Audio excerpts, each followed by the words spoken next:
Hi hello అందరికీ. మీ రాఖీ పౌర్ణమి ఎలా జరిగిందో నాకు కామెంట్ చేయండి. అండ్ మిస్ అయిన వాళ్ళు ఎవరు బాధపడకండి, ఎందుకంటే రాఖీ పౌర్ణమి నుంచి వినాయక చవితి వరకు రాఖీస్ కట్టుకోవచ్చు. And don't worry about it. And Rakhi అయితే ఖచ్చితంగా కట్టండి, ఎందుకంటే వాళ్ళ క్షేమం మనం కోరుకోవడం, మనకు రక్షగా వాళ్ళు ఉండడం. మీ అన్న తమ్ముళ్ళకి ఖచ్చితంగా రాఖీలు కట్టండి, ఎందుకంటే రాఖీ విలువ ఉన్నప్పుడు తెలీదు, లేనప్పుడు తెలుస్తుంది. నాలాగా నాకు రాఖీ అంటే ఇంతకు ముందు లైట్ అనమాట, అదొక ఎమోషన్ అని తెలుసు, బట్ స్టిల్ లైట్.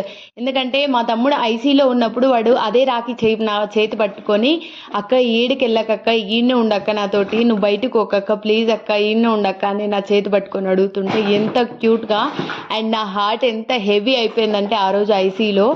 అండ్ ఎమర్జెన్సీలో ఎవరు ఉండనియరు, బట్ స్టిల్ ఆ రోజు అనుకున్నా నాకు రాఖీయే లేదు, ఎవరు ఉండరేమో, నేను రాఖీలు సెలబ్రేట్ చేసుకోనేమో అని. బట్ స్టిల్ ఏదో ఒక మిరాకిల్ జరిగి దేవుడు మాకు సెకండ్ ఛాన్స్ ఇచ్చి మా తమ్ముడిని మాకు రిటర్న్ ఇచ్చిండు. ఈ ఇయర్ మేము రాఖీ హ్యాపీగా జరుపుకున్నాం.